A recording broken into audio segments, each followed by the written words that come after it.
So, I'm Dave Merkler. This is general biochemistry. Presumably you all knew that. And also, I'd like to think you know it's fall 2026. I've never been in this building till today, which means I've never been in this classroom till today. So I wanted to first start and introduce our TA. You're very fortunate to have a really good TA. This is Amani McCullough, who is the most senior PhD student in my group. Amani's this far from being Dr. McCullough. So I'm going to turn it over for Amani to tell you a few things, and then she'll turn it back over to me. Hi, my name is Imani. I am your TA. My email is on the board. For those of you over there, you can't see it, but it's on the syllabus as well. That is going to be the easiest way to reach me. Do not message me on Canvas. I will not see it. I will not respond. Send me an email directly to my USF email, and I will get back to you through that. Please allow like 24 hours to 48 hours, but I'll probably email you within like 10 hours because they come straight to my phone, and I always have my phone in my hand. But yeah, email is the best way. My office hours are Tuesdays and Thursdays from 10:30 to 11:30 a.m. in BSF 340. That's where the lab is. It's across campus. I don't know why class is in this building. It doesn't make any sense to me. So it's all the way across campus. If those times do not work for you, you can email me and we can find a different time. Because I am on campus every day, I have no other choice than to be here every day. So I will find a time that works for you. There will be a first day attendance quiz. As you know, USF requires everybody to be in attendance on the first day. If not, you will be dropped from the class. It is impossible for us to take roll call because it is 229 of you enrolled in this class. So there is a quiz. As soon as I leave here today, I will publish the quiz. The quiz is worth 0 points. It does not count towards your final grade in this course. It literally says what state is University of South Florida located in. The answer is literally in the name of the school, Florida. That's all you have to do is select Florida and hit submit, and I will use that to count towards your attendance in the class. The quiz is only open until tomorrow at 11:59 on p.m. Tomorrow night, 11:59 p.m. That way I can drop anybody that does not take it, and space will be open for students who want to take this class. As you know, this class is highly sought after. It is a prereq for med school and everybody wants to go to med school. So I would need to drop people so other people can pick it up. With that being said, if you are here today and you do not take the quiz, you sitting in here does not count as first day attendance and you will be dropped from the class. So I am telling you right now to take the quiz before tomorrow night at 11:59 p.m. so you are not dropped from the class. Dr. Merkler will mention this again, but there will also be quizzes throughout the semester that you will take. I am solely responsible for the quizzes that you will take throughout the semester. All the quizzes this semester will be open for a week. You have a full 7 days to take these quizzes. There will be announcements sent out in regard to these quizzes. You will get reminders, there will be due dates on Canvas, all of that.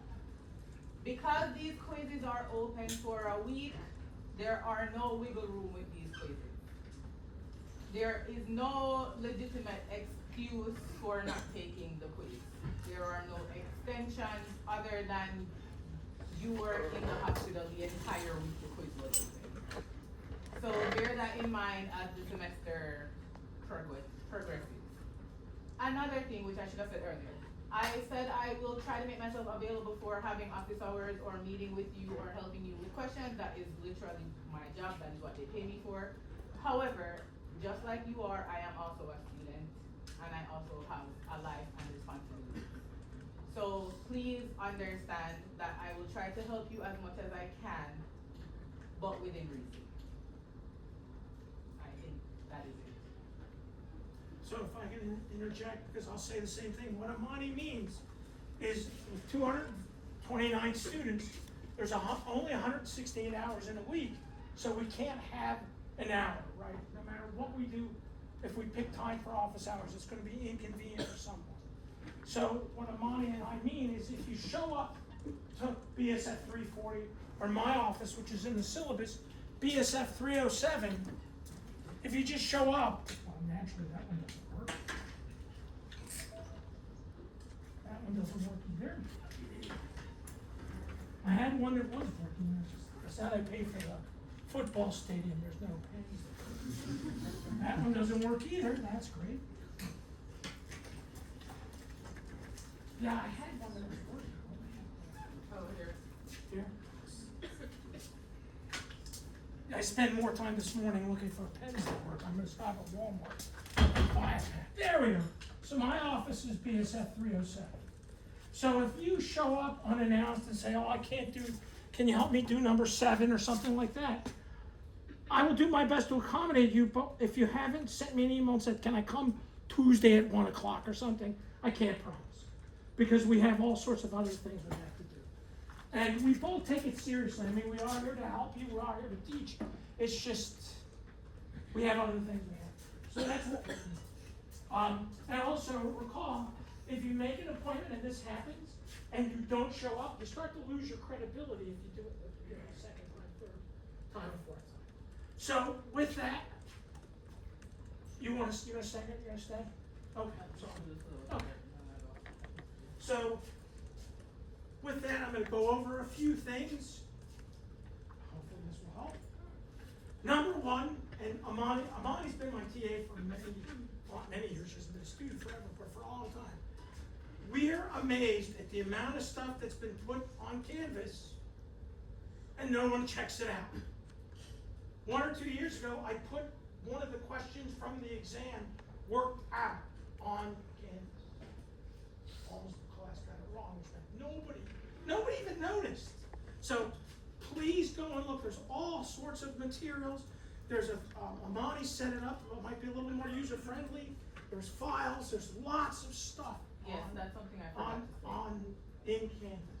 There's a lot of files. It gets overwhelming. I've had students say, oh my God, there were practice exams, I never saw them. Please check files, there's a lot. But to make it easier for you, as the semester goes by, I will add things to the home page. So like right now, there's all the lecture slides on the home page for you to easily access. I'm also gonna put practice exams on the home page. The syllabus is on the home page, so you don't have to dig around files to find some of that stuff. Please read the syllabus. I know people don't like to do it, but I promise you, the quiz dates, the exam dates, all that stuff that you're going to email me to ask me, that I have to find time to tell you, it's in the syllabus. So just read the syllabus, please. And we all know the syllabus is insane. 99% of that USF says I have to pay. You can skip You some can of the skip policies through and most of stuff. it, right, and all that. So it's all there. So I wanted to highlight computer issues. This really only relates to the quizzes. The quizzes are online. You have a week. The university official policy is there are no computer excuses. When you have a week, if they're due Friday at 6 p.m. and you go, oh, I better start, and it's Friday at 5:55, and your computer doesn't work, a meteor went through the house and smashed your computer, whatever it is, that isn't acceptable. If you wait to the last minute, right, and as you all know, can anybody tell me, you go to do the quiz on Monday and the internet's out. Is there any place you can go where you can use the internet for free and do the quiz? Like your local public library. Public library, Or the library on campus. Starbucks, does McDonald's still have free? And if you come to campus, you could go to the library here.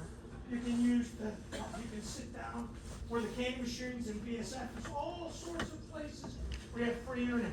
So again, if you wait till there's 10 minutes left, that's why computer issues do not count as an excuse. We answer no questions about the quizzes till everyone takes the quiz, right? So you take the quiz Monday and you have a question, we answer it, and then you tell all the people in the class. Now, that doesn't mean, hey, is number 3 got a problem? That's different than, hey, can you help me work through number 5 on the first quiz, right? We don't answer those questions. Office hours, my office hours are in the syllabus, I think right after this class. It's Justin, I didn't know I had to walk all the way across campus. But again, if you can't make office hours, send me an email and we'll work it out. And we'll cut down on the email traffic.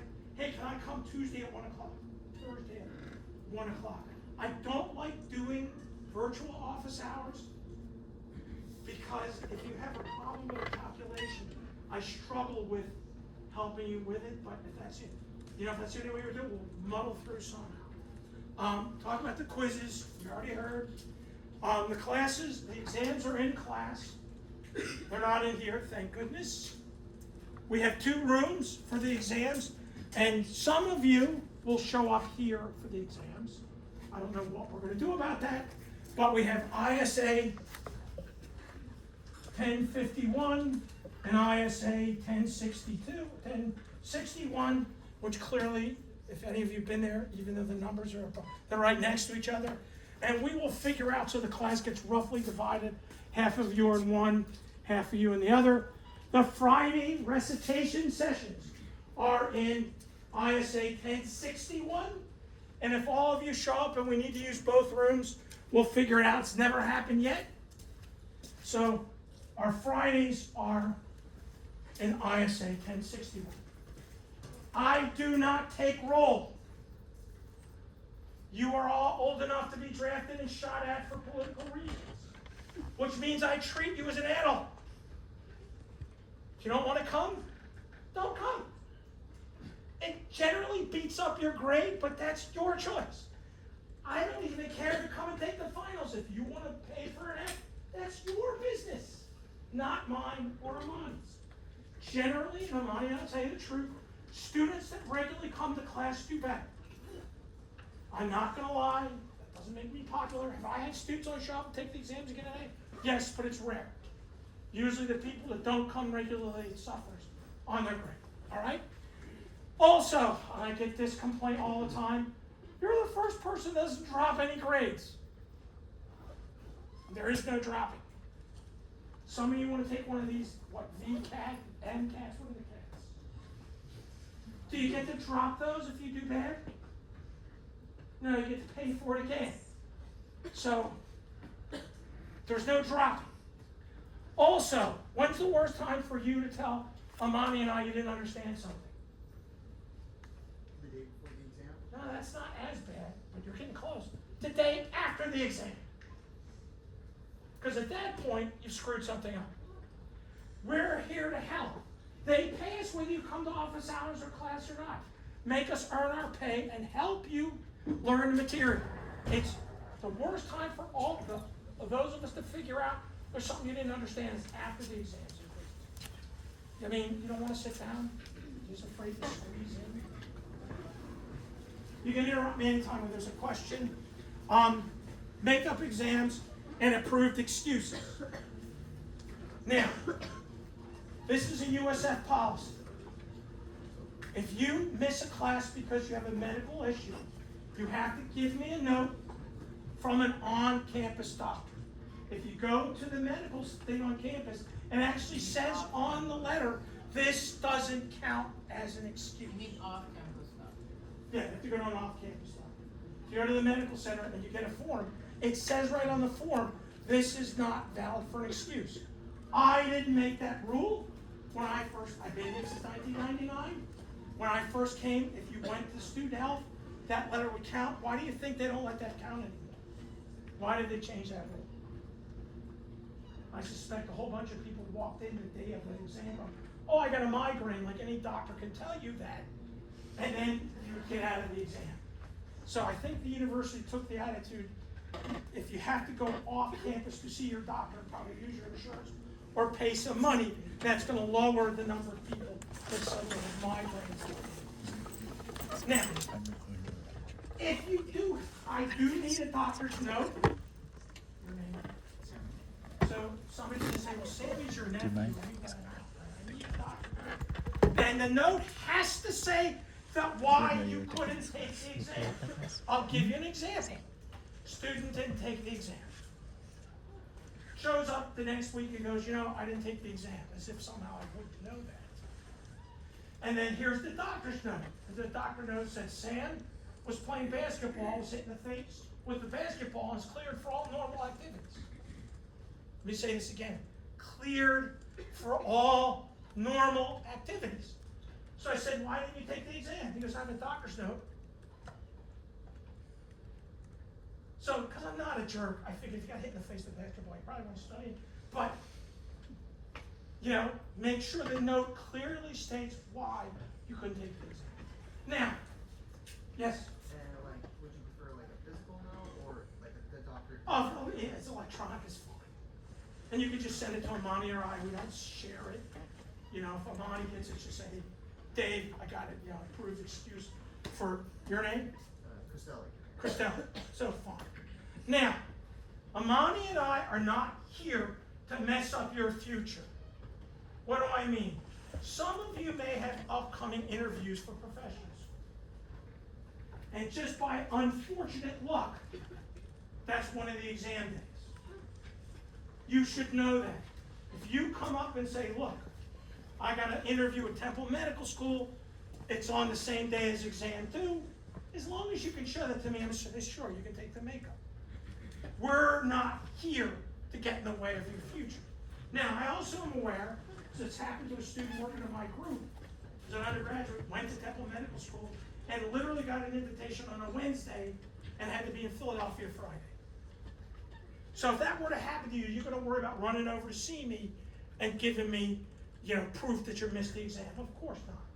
But you should, as soon as humanly possible. Even from, I've had students send me a thing from the plane.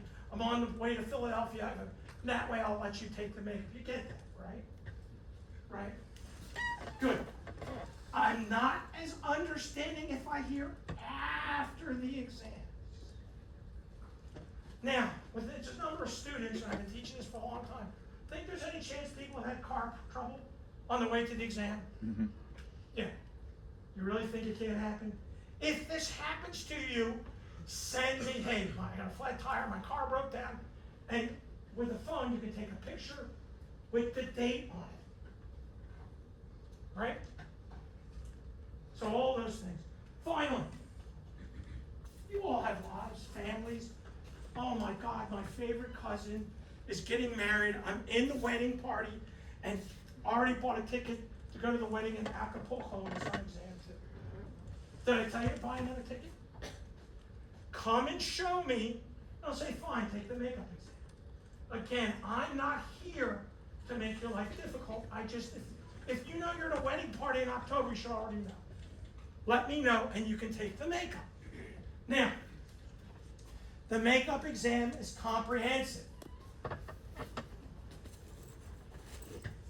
Means the makeup exam is probably more challenging than exam 2, but there's a choice you make. Now, did I put plus or minuses? Yeah, I don't remember. So, I don't remember. Yeah. Also, do not ask me for letters of recommendation today. You gotta get an A- or better, and then reach out. Also, do not do this. I am really, really smart, blah, blah, blah, and I got a really good grade in your class. I deserve an A+. What's going to happen if you do that to me? You will not get an A+. Don't be asking for A+. I give them to students who work hard, do really well, but anybody's got that much ego, I don't want to be in my doctor. So don't ask me for an A+. It's something you earn, and there's usually 2 or 3. So, any questions about this? Okay, good. Now, see what's next. Oh, you had a question. If anybody has SAS accommodations, Oh, good, you forgot. anybody has SAS accommodations, please email them to me. You can email them to Dr. Merkler, but make sure I'm on the email. So that I can ensure that if you're supposed to get extra time on anything or stuff like on quizzes and things like that, you get the extra time and all of that stuff. And do it before the end of the week so I can have a list. And you can get all of that you need. So far, we have 1 student. And that information is not shared with anyone, it's just between Monty and I and you. I will make the list and forget actually. And I will not learn anybody's names unless they come to office hours, so it's totally confidential. Also, like Amani, I check Canvas a couple of times a week. It's much better to email me.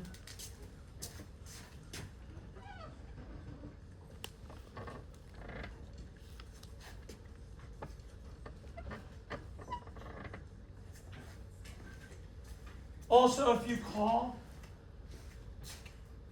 USF took away our office phones, and my computer is so old that I don't have any of the ways to answer a telephone call. So what do you think USF did when they took away my phone? They bought me a laptop instead of replacing my office computer. So if you call me and I don't have my laptop up or I left it home, I cannot respond. Even because also my laptop, even if it's there and on, after 10 minutes it turns itself off. So if you call me or email me, I will respond. I generally respond to emails within 24 hours, but if you call, I don't have an office phone anymore. It rings. Again, somebody just showed up one day and took my phone. So, it's the way USF is. So, I can't easily answer the phone. It's ridiculous. All right, now, chapters 1, 2, and 3, particularly 1 and 2, should be a review. I will probably, when we get started, we'll get started today, I will not spend much time in chapters 1 and 2. If you look through the textbook and chapters 1 and 2 don't look like review, should you be worried? Yes, you should. If there's a lot of stuff in 1 and 2 that you've never seen before, I don't know what went on before you came in here, because you should have had that material. I'm going to go over some of it. Now, I've had students that make this fun. He hardly went over chapters 1 and 2. There'll never be any questions from the material in chapters 1 and 2 on the exams. Is that a good idea? No. Now, will there be many questions from chapters 1 and 2 on the exam? I'm not that much of a jerk. Just read and rate my professor. And also remember, the final's comprehensive. So there could be a question for chapter 1 and 2 on the final as well. So you should really look through it. And go, yeah, I've seen this before, I may not have liked it. It should be a review. We will start really in chapter 3. We talk about amino acids. I should have brought some water. Okay.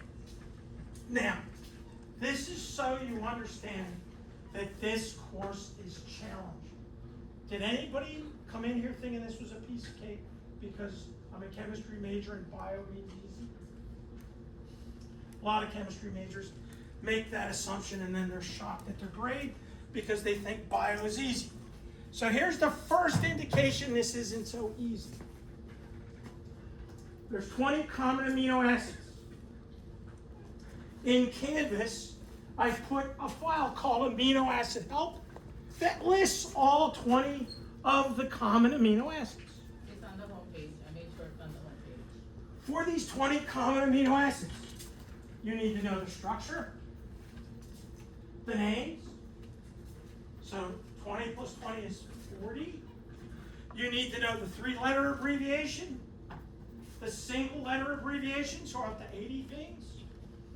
You need to know for the C terminus and the N terminus, these pKa values. It's okay if you don't know quite what I'm talking about now. And then I'm going to show you the pKa values for the ionizable groups. There's 7 of them. So 9 plus, 20, 40, 60, 80, 89 things. You should know by Wednesday. And if you don't learn them, it's going to hurt your grade very, very, very badly. So you probably never had a course where the person said to you, there's 89 things I expect you to know by Wednesday. Now, Monty, how many people on the finals we come to you and ask questions about this at the finals? 5? 10? And those people are doing very poorly. Why? They didn't start studying in the beginning. So you need to know this stuff ASAP. ASAP. Here are the pKa's for these 7 amino acids. I will not give you these numbers. If you don't know them when the exams and the quizzes, of course the quizzes you look them up, you're going to be in trouble. Now, I want one of you to tell me, this slide got me in trouble once with a student. I was very angry with me. Can anybody predict what a student didn't like about what was on this slide? And it wasn't because they had to learn.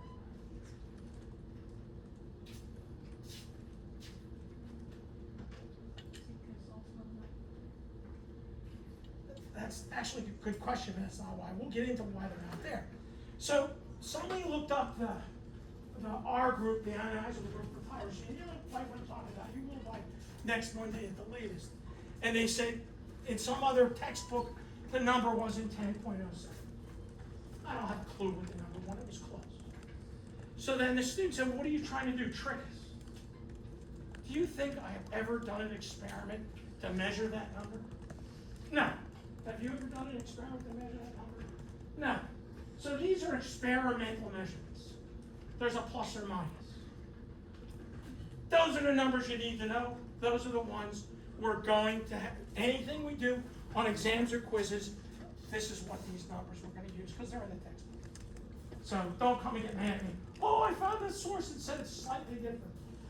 And actually, it wouldn't matter if there was any question. You can.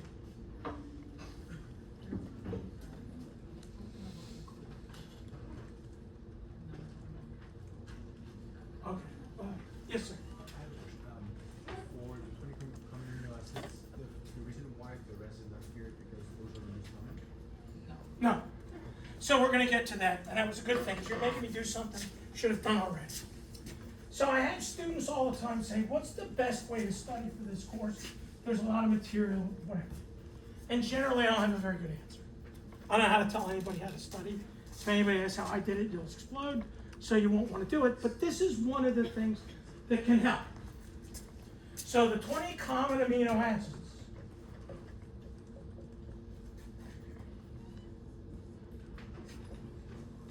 All right?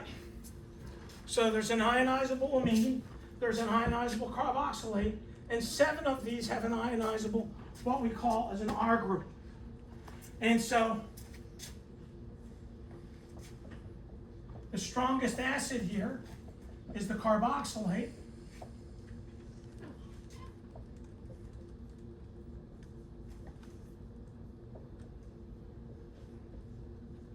And we'll go back to this. You've probably not seen this before, or if you saw it, you know, you've never seen it again. And so that means the net charge of these amino acids is dependent upon the pH. So in this particular example, the ones that don't have an ionizable R group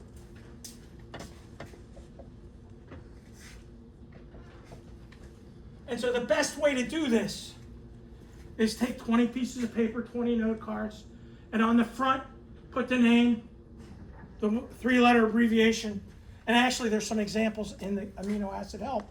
3-letter abbreviation, 1-letter abbreviation, and I don't care what charges you put on the amino acids. Amani and I can go over it, whether the ones in the textbook are usually pH 7. And then what I suggest on the back of the card is you write out the full structure for the amino acids with the R groups and they're properly ionized. And we will not make these cards for you, but we will look at them for you and critique them and say, you probably got something wrong with tyrosine. And if you actually look at these, you can find the structures for all these somewhere online. They're also in the textbook. Yes?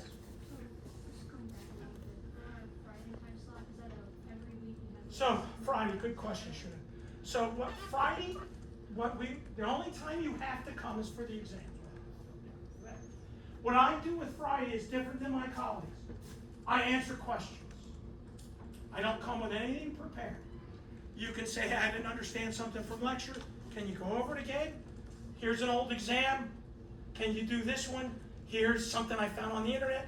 Whatever it is, it's very much freewheeling. Some of my colleagues don't use the Friday at all, and some come in with prepared questions. I mean, there's so many old exams and questions online, I don't see the need to do that. I was gonna ask, like, so say like your style is not like a traditional peer review day. What does that mean? Oh, it's like it's something where they have like prepared questions. No, It's like you're in groups, you know, like a TA, no, and they kind of help like summarize the reasons. but you could come in and ask that. But there is also Well, for you. Well, I'm just saying, historically, generally, there's a core of about 30 people that show up, and then there's another sort of 15 that come, you know, so I usually have about 45 people on Friday. Those tend to be the students that do the quiz. Because they come prepared, they have a question. And as you all, I will answer your question. Here's the other thing. I don't know how to do this. That doesn't help me as much as you got started, and you know where to start. That's during our, like, the 3 p.m. to 5 p.m. Yes, I think it's 3:30. And it depends a lot on what goes on.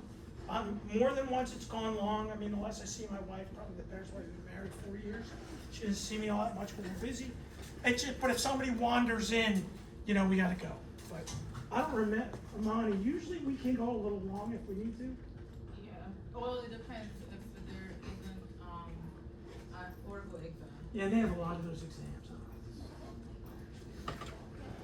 But anyway, okay, but you'll see. And again, generally the people that regularly come to those do better.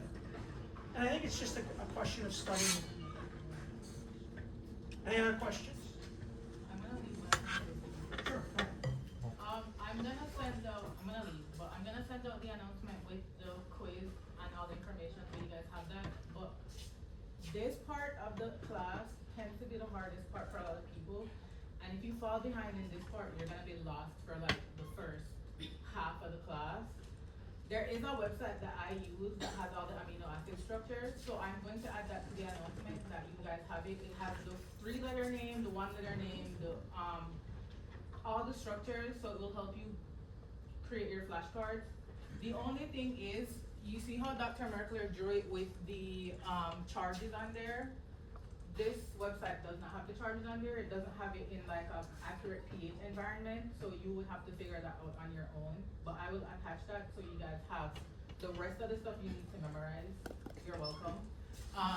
And then change the pKa values to the pKa values he gave you, since that's the ones you need to memorize.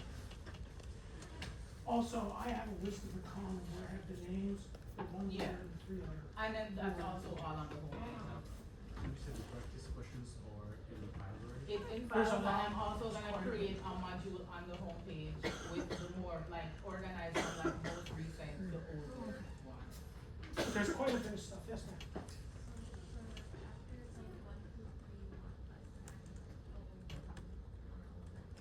Correct. It is a lot more Gen Chem organic, information, so yeah. Yeah, they are.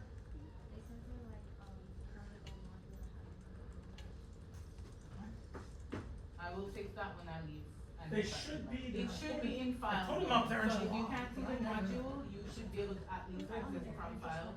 The access is just locked on the module, so they have that weird posting thing. I will fix it. All right, so we'll fix it. That's Yeah. kind of stuff, thanks for that. I will fix it. I had everything up in July. I think it was July 3rd. Canvas does this weird thing like before the semester starts where it locks some of the stuff. I don't know. And there's some way to unlock it, but I never. I'll fix it when I get to it. Thank you. And if it's not, please keep after us, because, you know, we want you to have access to this material. Are we good? All right, I wanna just go scan through the syllabus just to peek over.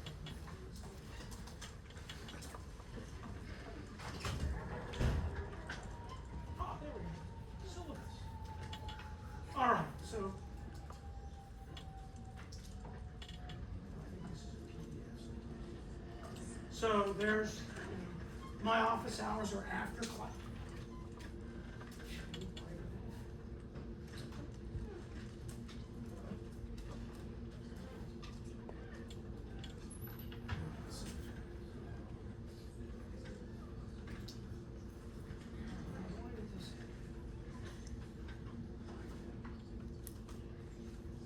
Mommy leaves. No, that stuff doesn't. Update complete. Why would you update?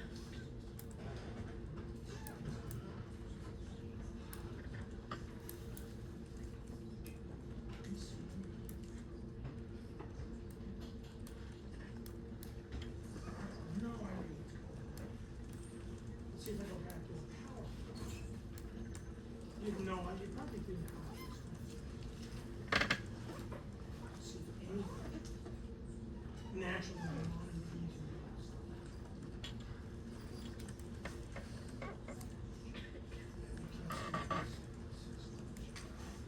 Are any of you better than this than me? I hate doing it. So why does this show up, but then the other stuff won't? I have no idea. So, I'll try it again. I just wanted to go over the syllabus, a few things in the syllabus, but it doesn't seem to want me to see the syllabus. And I wonder if it's because it's a PDF. I have no idea what is going on. What All were right. the room names that he Figure wrote it out, down the just other day? plug away. Hmm? What were the room names that he wrote down? I just for- wanted to go over the It exam was like dates. IC 1061. All right, sorry, officer. I don't know. It's like his classes. It's I going on. recorded it, so I'm going to probably go back and look at it. I'm making the group meet right now. And I love the yellow IT.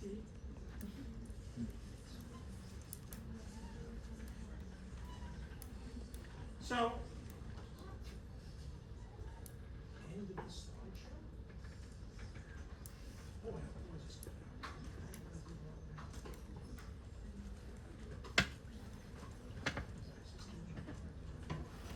I wanted to go over absorbance because in the past,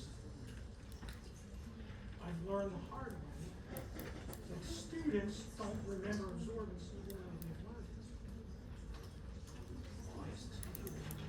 The mouse keeps disappearing from the screen.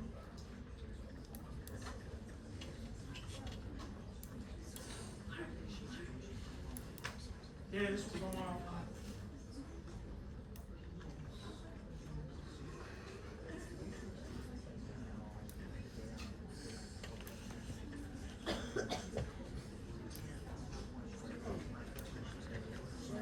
Okay.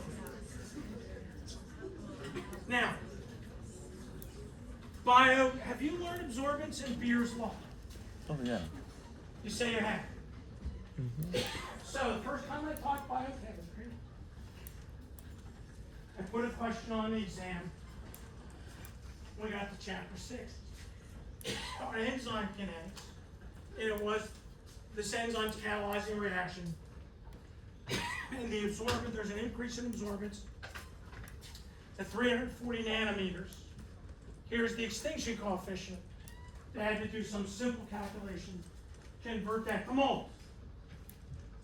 The entire class got this question wrong. And the entire class said I was unfair and mean and horrible. Go read Rate My Professor, you see it all. And the class swore they'd never heard of Beer's law. So since then, I always go over Beer's law. So you can't tell me you never heard this before, because biochemists love spectrophotometry. Anybody know why? Biochemists love using a spectrophotometer. You're supposed to answer that.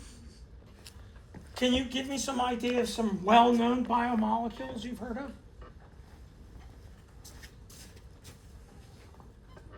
Yes, sir. Determine the concentration of in a sample.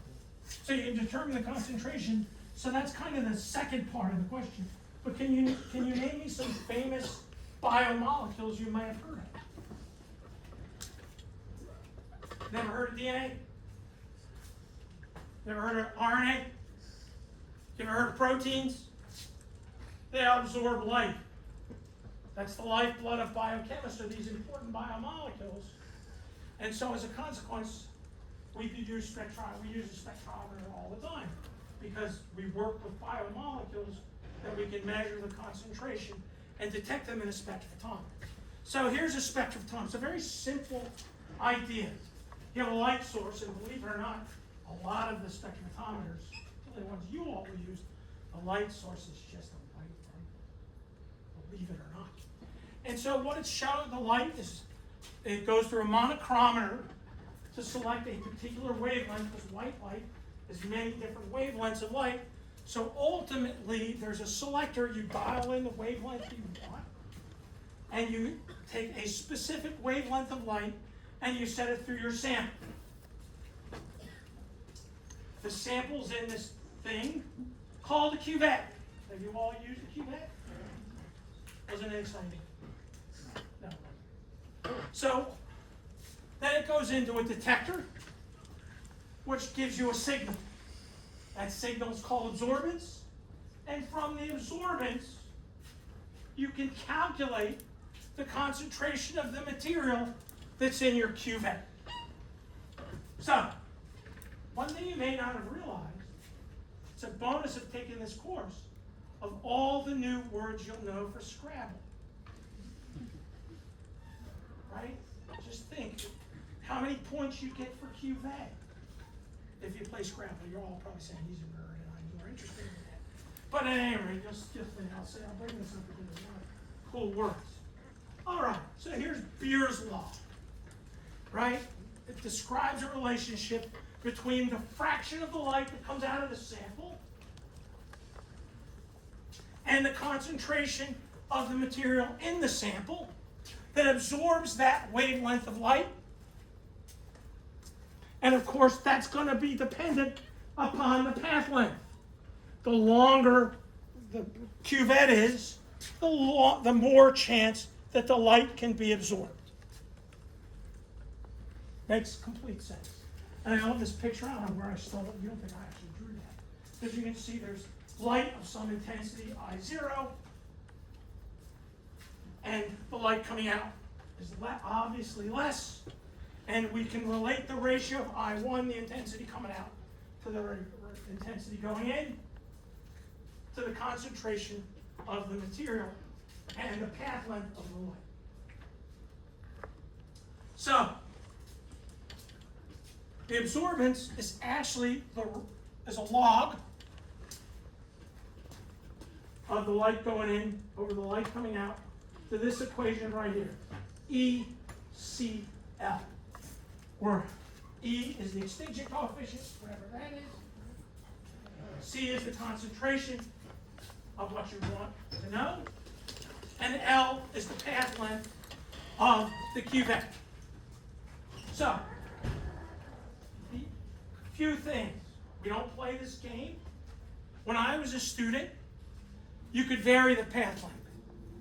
The spectrophotometer that was available to me when I was a student, which the dinosaurs roamed the earth when I was a student, we all know that. You had cuvettes of different path lengths. I have not seen such a spectrophotometer in over 40 years. So all the spectrophotometers I've ever seen since I finished grad school, the path length is 1 centimeter. So we're not going to play that game. So the path length is going to be 1 centimeter. Now, obviously, you get a measurement, absorbance. Does absorbance have any units? Why does absorbance have units?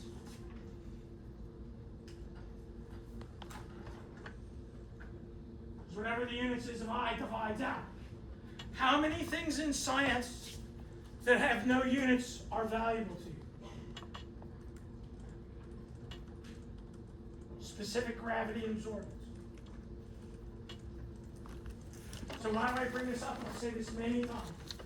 The units are your friends. If you do a calculation and the units are wrong, you did the calculation wrong. You know how many times I've had somebody come up and they just think if they erase the units and put the right units magically, the answer's correct? No. All right, so it's unitless. So the essence of this is, in order to get the concentration of what you're interested in, you need the extinction coefficient. Where do you get it? I'll give you one. Has anybody ever heard of this number? Ever heard of this molecule? Adenosine monophosphate? Yep. All right, where do you get the extinction coefficient for adenosine monophosphate? Is it in the extinction coefficient aisle in Walmart? Do they have them in Publix? Where do they get it?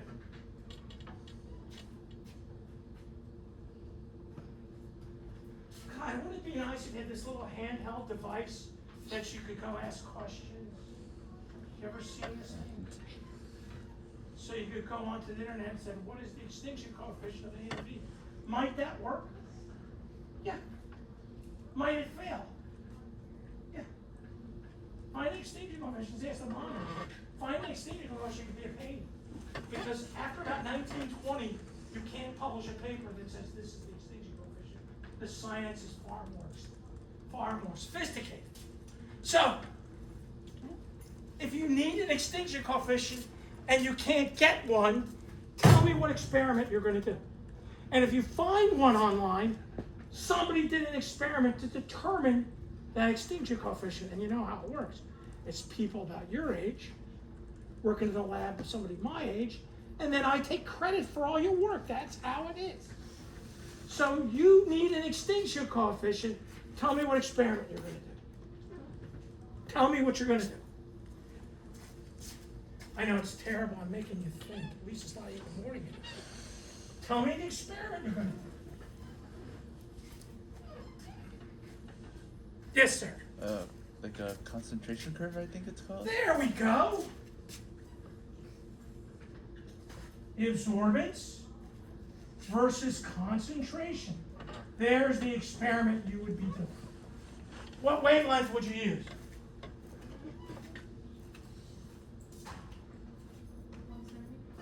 No, that's the pathway. You would have taken your material, done a scan at different wavelengths, and chosen a wavelength where you get the highest response. So it would be the max, the wavelength that gives you the most response. So it would be at some wavelength. For AMP, it's going to be around 280 nanometers. Okay, so look at the equation. When the concentration is 0, what's the absorbance? 0. If C is 0, what would the absorbance be? 0. You didn't need your calculator for that. Okay, so you know it's going to be here. What's this curve look like? I'm going to give you a hint. It doesn't look like that. What's the curve look like? Linear. Look at the equation. L is fixed, 1 centimeter. What does it look like? Ugh, this worries me.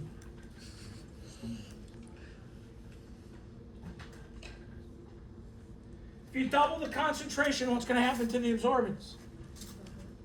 It's going to double. It's going to be a straight line. What's the extinction coefficient? The slope of the line. The slope of the line. That's where they came from. So even if you find one on the internet, in a paper, in a textbook, in the extinction coefficient aisle of your favorite extinction coefficient store, somebody did this experiment. It's the slope of the line. What are the units of the slope?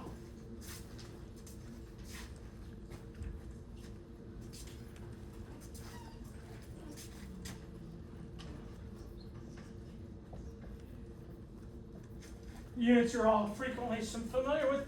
Inverse molar, inverse centimeter. Right? If absorbance has no units and the length is centimeters, got to get rid of the centimeter. And if the concentration's in molar, you got to get rid of the molar. So the units of the extinction coefficient are inverse molar, inverse centimeters. Is this clear? Did it make your head hurt already? No. Yes, at least one person is on. Okay. Now, do you think it really looks this way? You go into a lab and you do an experiment. Because one of the things that bothered me about when I was an undergraduate, you learn all this stuff, you go in and, oh great, I understand it, and you go into lab and you do the experiment, and it doesn't look anything like in the textbook. Do you know why that is? Because we lie to you through our teeth. We tell you all the simple stuff, And all the cool stuff comes later when you find out all simple stuff in the textbook doesn't exactly